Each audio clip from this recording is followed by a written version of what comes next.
I'm writing this from my phone, so bear with me if it's formatted wrong. So last night, my wife of 7 years decided to have a chill-out night. After dinner, she went to the den and was watching her programs while I flitted between watching the Spurs football game and doing some odds and ends that I had planned. Next thing I know, she's got the wine out and has had 2 bottles of the stuff. At around midnight, I went to check on her and seen she was out cold on the couch. I went to scoop her up when her iWatch thing buzzed and a message popped up on the screen. It said something along the lines of, "Haha, can't do that, my name would knock 7 shades of shit out of me."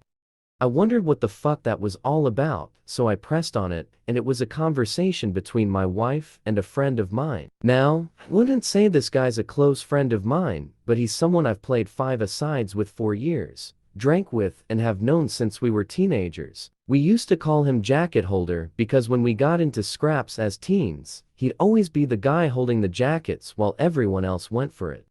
Right, so, as I said, I pushed on the conversation while this thing is still attached to her wrist and scroll up to the top, and as far as I can tell it's him that contacts her first, unless she's deleted. There's lots of flirting and winking going on, but nothing that you could outright say was cheating. Then I get to last night, and when she's drunk, she starts openly begging him for sex. I couldn't believe my fucking eyes. I'm paraphrasing here because I can't remember the exact words, but she was saying shit like how much she had always wanted him, how no one would ever find out if he did want to do something, and the last one that fucking killed me, that she was great at keeping secrets. I tried to scroll on her watch, but couldn't find any other messages, and I don't know her phone passcode. I put her in her bed and just sat in the kitchen in shock until I fell asleep. Then got up for work about 5:3. When I went to get in my work van, just slunk down on the wheel and realized I couldn't face it, so I went back in the house, grabbed a half-drunk bottle of vodka, filled to the top with Coke, and went on a walk down the railway line. We live beside a lot of woodland and a disused railway line that goes for miles, and I've walked about half the length of it. I'm sitting under a railway bridge like a fucking troll right now, just seething at the whole thing. You'd probably think there's a fire going from about a mile away due to the steam coming out of my ears. So what do? I don't want to speak to her. I can't even bear to look at her after reading that shit. It was like a dagger through my heart. I just feel like every morsel of love I had for her has evaporated into thin air after reading her begging like that. Fucking yuck. I honestly want to ghost her, man. If I could, I would never speak to her again. The whole "I'm great at keeping secrets" was the thing that really got me though. Like, who even are you?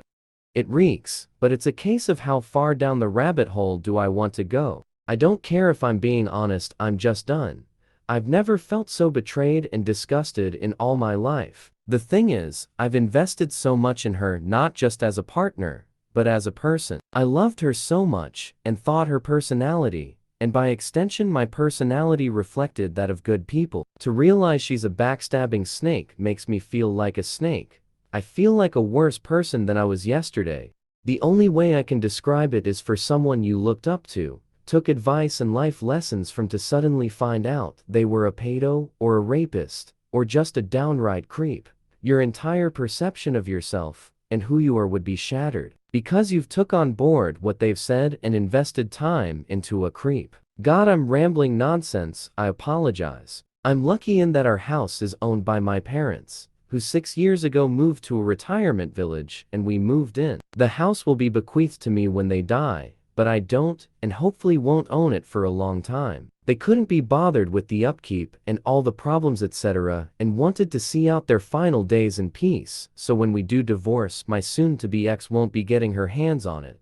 So what do I do then? I'm honestly thinking of just not saying a word and throwing her right out. Also, while walking here, it went through my mind to get my mate, who's a locksmith, to quietly change the locks today. I could feed her any old garbage about something from the doors being broken. She won't care what's going on anyways, as long as I'm about. Then after he's done, lock the front door and tell her to come out and look at something out the back. When she comes out, just run back in and lock the door behind me. That sounds childish as fuck, doesn't it? Atch, seriously though, I don't know what I'm gonna do. I'm staring at a bottle right now, and my life feels like it has been ripped apart at the seams. As for that prick so-called friend of mine, there's no doubt he was up to something here. There's also no doubt I wouldn't have caught wind of this at all, so I'll be seeing him very soon. Never mind holding jackets, he'll be holding his face. Update 1. Thank you to everyone who reached out to me after my first post. Was really appreciated. So yesterday, after I had written the post and was in a complete mess, 2 dog walkers came over to check on me as I was obviously concerning them. I told them everything. They listened, and the first thing one of them said to me was, "Son, the worst thing you can do right now is drink. It'll cause carnage." I have to thank her for that, because I was on the highway to hell at that point. I threw the vodka away, got in touch with a friend, and he said I could come to his for a while to calm down. He was at work, but told me where the spare key was. We live in a small town of around 15,000 people, and he wasn't too far away, so once I got there, I sat on his couch just trying to calm down. Throughout the morning, I was getting multiple texts and phone calls from my wife asking where I was and what the hell was up, as my work van was still sitting in the driveway and I was nowhere to be seen. I text her back telling her that there was a problem with the engine, so I got a lift into work, which she seemed to buy, as she just texted back saying okay. When my friend got back from his work at about 5 o'clock, I told him everything that had happened and asked him his opinion. I also told him not to tell anyone about jacket holder, as that might then get back to my wife, which I didn't want at this point. I would deal with him later. By that, I mean I'll expose what a little rat he is. Knocking fuck out of him doesn't help me at all as of now. As an aside to the people saying he done nothing wrong, he messaged my wife first. He was being extremely flirty. What the fuck is he even playing at messaging my wife for in the first place? He only knows her in passing, from afar. Look, I've got no problem with 2 adults conversing with each other, but they hardly knew each other, and it was flirty from the start as far as I could tell. I think they've seen each other while out and about, and it's gotten flirty then. So my friend convinced me to try and keep a low profile and see what I could dig up, but at the same time speak to a lawyer and get the ball rolling in terms of finding out my options, which I have done today. He took me home about 6 o'clock, and I was honestly dead on my feet by that point. I think the adrenaline pumping the entire day, then suddenly stopping, knocks it right out of you. So I was extremely tired when I got home. The second I walked through the door, I knew something was up, as my wife was on me right away, asking me all sorts of questions about work. I asked her, why does she even care? And she said that I'd left my big flask and my lunch bag in the front passenger side seat, and something's been up today. She could feel it. I was about to lie, but I was just too tired. I couldn't be bothered putting any sort of charade up, so I just said, yeah, there is something up. That when I was putting her drunken arse to bed last night, a message came up on her iWatch, which I read, and all the other ones, and that she was a fucking disgusting cheat that I wanted nothing more to do with. Her demeanor went from an arms-crossed person in power to scared little girl within about a second. Good at keeping secrets, eh? Begging that little rat for sex, eh? Yep. Read it all. She started sobbing, and I just walked away and upstairs into the shower. When I got out, she was sitting on the top stair, crying still, and the excuses started right away. How she was drunk, vulnerable, had never done anything like that before, how he had messaged her first, and it didn't mean anything, she was never gonna go through with it.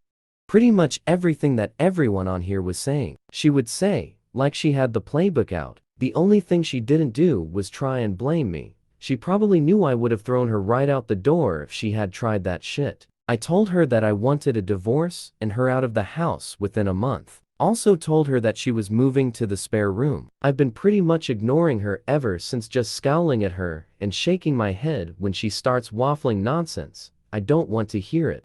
She slept in the spare room last night, and I haven't spoken to or texted with her at all today. If I'm lucky, maybe she'll be gone when I get back from work, but my luck's not that good, I suppose. On getting her out, though, I was telling my parents what was happening today, and my mother was adamant I wasn't throwing her out onto the streets. Her and my mother are close, and always have been. We'd have been together 11 years in December. My mother was saying she made a mistake, and that we should sort it out like adults, that we've been through too much together, and that she didn't actually do anything, it was just words. She completely took her side over mine. Couldn't believe it. Could this fuck me here? Like, do I have no right to ask her to leave if my mother is against it? It's literally gonna be my house when my parents pass, and I did nothing wrong, so I'm not leaving. It's probably gonna turn into War of the Roses Part 2. I managed to get myself an appointment with a divorce lawyer for next week, so I'll be going to that to discuss my options. Until then, I'm just gonna ignore my soon-to-be ex-wife, I guess. I know she's probably not gonna admit anything else now.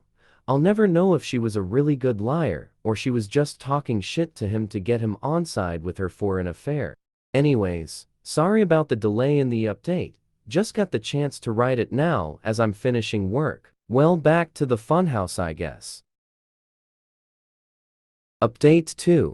Hi, I thought I'd give an update since a lot of people have been personal messaging me asking for one. It's now been 20 days since I found out my wife was trying to cheat on me with my friend, and the situation has become hellish. I gave her a month to get out and she's been sleeping in the spare room, but it's clear now she doesn't have any intention of going after she got in the ear of my mother. She doesn't have anywhere to go at any rate, but that's not my problem. I've seen my divorce lawyer multiple times, and am now in the process of drawing up a divorce petition and having my wife serve divorce papers. I've also opened my own bank account and taken 50% of the balance from our shared account. The atmosphere around the house has been weird, to say the least. The living room has turned into a no man's land where no one frequents, as we both spend the majority of our times in our rooms. I've also intentionally been working late a lot, so I don't have to interact with her much. I had been completely ignoring her, but after reading about the 180,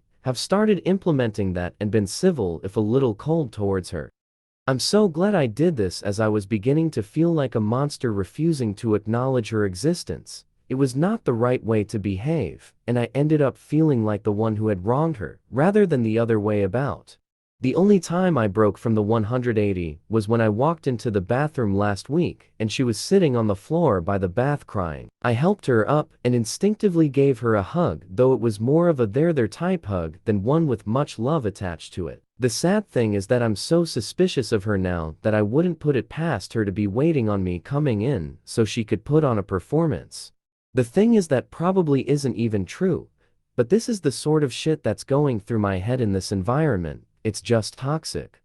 She's been crowing about how she'll do anything and everything to save this marriage, anything to prove to me that it was just a silly mistake, so I brought up a lie detector test. I don't plan on ever getting one done, wouldn't even know where to start. I just wanted to gauge her reaction. She was all for it. Well, until a few hours later when she came to me, tablet in hand, going on about how inaccurate they are, and that anxiety and nervousness can throw up false readings, and with her and her anxiety disorder and all. I just laughed. Wasn't even a normal like chuckle either. It started as a bit of a cackle and ended in a childish giggle. It appears she would do everything to save this marriage. Well, everything except take a lie detector test, that is. It doesn't even matter anyway. I meant what I said in my op. Every morsel of love I had for her dissipated into the atmosphere after I read her say those horrible things. I don't see her as my true love anymore, the person I could tell anything to and would trust with my life. I just see trash that needs taken out before it stinks the place up. Jacket holder has been the talk of the town since I exposed him to our friend group a few weeks back. It's safe to say he has no friends left among us and has been completely ostracized. I tried phoning him a few times, but he refused to answer, then blocked my number. Fuck that little rat, I hope it was worth it. I've spoken to my mother multiple times about this, and during a heated argument asked her why she was taking my wife's side. Like, was there something she wasn't telling me here? What was she expecting? Us to live like roommates? Go on like nothing happened? It's ridiculous. She said she has always seen my wife as the daughter she never had but always wanted. My mother had a stillborn daughter before I was born, and it has haunted her. So she latched onto my wife and has done since we got together. As I said previously, they have a close bond. The fact my wife doesn't have any family and only a few friends who have their own busy lives and families means if I threw her out she would be all alone, and my mom thinks that's unacceptable, especially during a pandemic. She tried to get me to come to a compromise, saying that in 3 or 4 months we can look at it again and see where we are mentally, and is pushing me to try couples counseling before I throw in the towel. I'm not doing that. The thought of being in the same house as my wife over Christmas makes me feel ill. She'll want to do it right as she does every year, and it'll be a complete shit show. My dad, God love him, has never been much of a talker. Never up nor down, just always there. He's a quiet, proud but timid man, and my mother's word has always been the one that matters in our house. People on here have been telling me that I'm selfish and spoiled cause. It's not my house, and I have no right to make demands, but it's now a case of my wife or me for my parents. If worse comes to worst, then I'm ready to walk out the door and never come back. Fuck this house. I have to be able to look at myself in the mirror with some semblance of self-respect, and someone has to keep their word in this debacle. If I do leave, my friend has said I can stay with him for a few weeks or so till I get myself sorted. If I do walk out that door though, I'm done with my parents. I'll never speak to them again in my life. They'll probably see it as me giving up on them, me walking away without trying to at least have a go at fixing things first. I see it as them choosing someone who broke my heart over me. Like, what will be the logistics of this once I'm gone? Just her staying there herself. My mother and father looking after a backstabber while their flesh and blood goes off alone? A little more info on the house. My parents let us move in a year after our wedding. It was an apparent belated wedding gift. Although that was just the chatter from them at the time, they were always planning on moving out and moving us in. I've spent tens of thousands on it over the years, but that's neither here nor there. I have fantasies of leaving this all behind, going somewhere new and starting again. But I don't have anywhere else to go. I've lived in this town my entire life. It's all I know. Am I being too harsh here? I'm literally ready to slingshot my parents right out of my life. But I feel so torn. Why am I the one who has to lose everything and everyone? I've tried to be good, and I always thought you make your own luck, and that good things happen to good people. Maybe I'm not as good as I think I am. Maybe I deserve all I fucking get. Wednesday, December 2nd.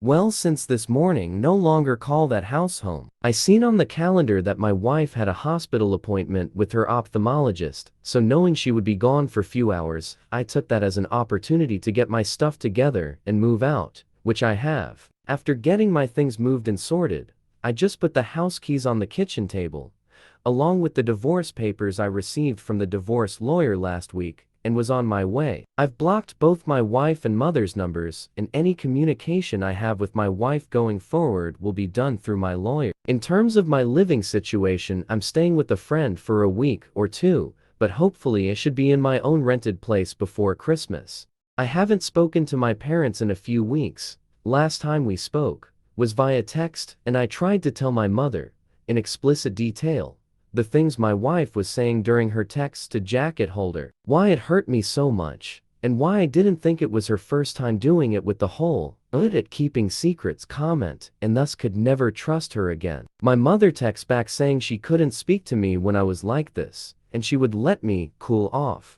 She tried to phone me a few days ago, and I just blanked her call and has said a bit further up, since today I've blocked her number. I feel so let down by my parents, and at this point, it almost feels worse than the original betrayal from my wife. The way I'm feeling right now, I don't think I'll ever speak to them again. I think in times of strife, you look to your family to be strong for you, to be a rock and give you, the wronged one, support. My parents have been weak. They've made me feel like the one in the wrong. I'm overreacting. And it's me that's ripping this family apart. Well, it's not. I didn't ask them to move mountains for me, just move my cheating wife out the house, and they made their choice. My father also had the chance to put his foot down for once in his life and stand up for me, but didn't. You make your choices and you live with them, I guess. Reading some of the comments on here from my previous posts, people have been saying things like I threw in the towel so easily, I was looking for a way out and didn't love my wife because I didn't try hard enough to save things. But that's not true. I loved my wife more than anyone on this earth, and I was broken when I discovered what she was doing. I think we all have boundaries, and once those boundaries have been crossed, things change irrevocably. When I read those horrible texts, something changed inside of me.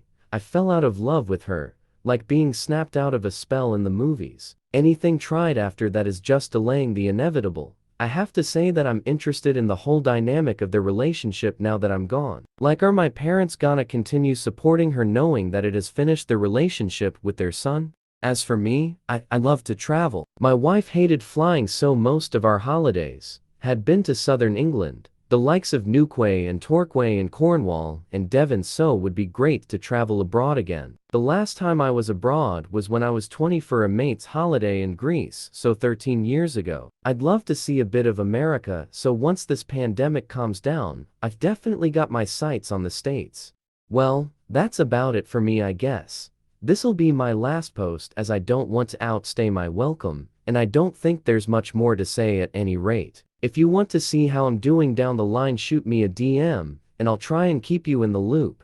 Thanks for reading. Update 3. It's been over 7 months since I first posted on Reddit, and I honestly thought that was it for me, as I didn't need any more advice. I had made my decisions and done what I said I would. But I got a phone call this morning that has dragged me back into the mire. I have moved 15 miles away, changed my phone number, and am still in the process of divorcing my wife. She has completely ignored all the requests from my divorce lawyer to cooperate, which has hindered things. We're now in the process of putting in an application for deemed service, so she will be served officially by the courts, and if she continues to ignore, then I can proceed with the divorce without her input. Well, this morning while at work, I got a phone call from my friend telling me that my dad was trying to get in touch as my mother is not well, and would it be okay if he gave him my number. I said okay, and my dad phoned to tell me mum is in hospital. She's stable, but not great. Obviously, I was shocked as I've not heard my dad's voice for so long.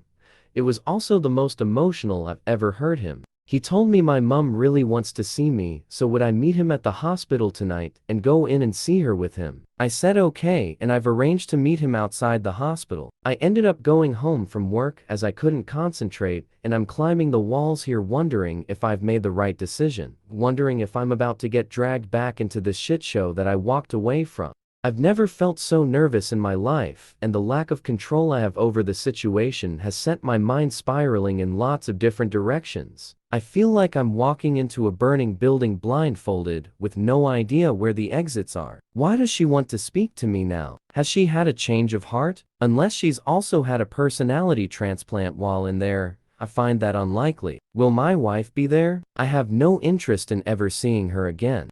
I'm still angry about what transpired with them and the way they took my cheating wife's side over mine. I've been going back and forth in my head about going at all, but I will go. I was also thinking about maybe seeing if she wanted to speak over the phone instead, but not sure if she would do that or even if she's well enough. I feel like the bad guy here, and that I might have caused this from walking away. How would you handle this? Any advice would be appreciated.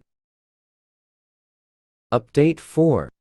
So I did end up going to the hospital on Wednesday night after much toing and froing. I was genuinely about to back out at the last minute as I felt my bottle crashing. But I needed some closure and knew that I wouldn't forgive myself if I didn't go and something happened. When I drove into the hospital car park, I had this surreal feeling of extreme paranoia, and was half expecting my wife to jump out from behind a bush or something. I met my dad at the entrance, and it was pretty awkward as he tried to hug me and I said no. I then said if my wife is here in any way, shape or form, then I am about turning and out the door. He assured me she wasn't, and we made our way to the ward where mum was. When I seen my mother, I got the fright of my life, as she looked like she had been in the wars. Never have I seen her look so frail. She's got an extreme black eye. Also a lot of bruising and purple or yellowness down one side of her face. She took a serious fall, broke 2 ribs, shattered her elbow and banged one side of her head or face on the ground. So elbow, ribs then head in that order. She looked zombified but perked up when she seen me. She told me how much she's missed me, and that she wasn't sure she'd ever see me again. I told her if she had really wanted to get a hold of me, she could have done. We spoke for a bit about what exactly had happened, and how she was down for a few hours before my dad found her. Also that she was determined to get back to normal and mend bridges with me. I brought up my wife and that I had been pushing for a divorce, but she was either ignoring the letters or wasn't getting them, so I asked if she's still in the house. Mum admitted she was and Dad started to look uncomfortable. I just looked away in disgust. Mum started saying how lost my wife is without me, and that she's not in a good way. I knew then that nothing will change. She's not had an epiphany or seeing things from a new perspective, she just wants the status quo back. She said that the house is my home, and always will be, but I told her I don't want it. It means nothing to me anymore, and all it holds are bad memories. I stayed for under an hour all in all. When I left, I said if I want to get in contact I will, but don't be waiting over the phone for me to call, as you might be waiting a while. When Dad walked me out, he asked if I would keep in touch with him, and I said I would. Whether that's right or wrong I don't know. Time will tell. When I got home my emotions were a bit all over the place, from sadness to anger, but I'm glad I went. Couldn't help think about my wife as well, and what she once meant to me. It'll never not hurt. When I think about everything that's happened in the last 7 months, it honestly doesn't feel real. The speed at which everything fell apart was just spellbinding. I know life comes at you fast, especially when you're not paying attention, and I wasn't paying attention. It was just sheer luck I found out about her trying to cheat on me. Cosmic coincidence, nothing more. I never seen the signs or put everything together, just saw something on her watch, and it tore my fucking life apart. I know now that it wasn't the only time. I know it in my heart. I see what she is, and feel no love for her, only contempt. I feel she stole the best years of my life. When I think about all the good times, they're just soured. It feels like someone else's life, not mine. My friend was saying I should see a therapist or something to try and let everything out, or else this will fundamentally change who I am and the way I build relationships going forward. That's something I'm going to do, I think, as I do feel a bit broken inside. The last 6+ months have been the worst of my life, but I'd rather they happened than been kept in the dark. I'm just sad that it happened the way it did, but you can't choose the way someone fucks you over, I suppose. You just have to learn from it. I remember reading about loyalty being the most undervalued character trait, and I see that now. Probably because you don't really know if someone is truly loyal to you until, well, they're not. It's not something you deal with every day, but now more than ever I know how important a trait it is. Update 5. Hi, so I thought I'd post an update to my previous post, as quite a few things have happened. Firstly, I'm now in the home straight in terms of divorce from my wife. She has signed the divorce papers, and now all that's left are the formalities. She sent me a message via my dad where she said she's sorry for not letting me move on, that she thought she could save things, but now she knows she can't, and she has to move on for her own well-being. I thank her for seeing sense. She doesn't want anything in the divorce, and said she's going to move out the house when she can get on her feet, which I'm okay with. In terms of my mother, I haven't spoken to her yet, but my dad said she's doing a lot better after getting out the hospital and getting some normality back. I don't know how things will pan out with them, but I've said that if the house is going to be mine, then I want them to put it into my name now, to give me some security, then we can start trying to build bridges. We'll see how that goes. My biggest battle ahead is in my head, and trying to get over everything that's happened. The brain is a wonderful yet frightening thing. To give an example, I can still taste the truffles I scoffed then threw up at my grand's house when I was like 5. I've never ate truffles again, but I can still taste those fucking things 30 years later when I think about it. What I'm getting at is I don't want to harbor thoughts, feelings and opinions about everything that's happened 30 years down the road.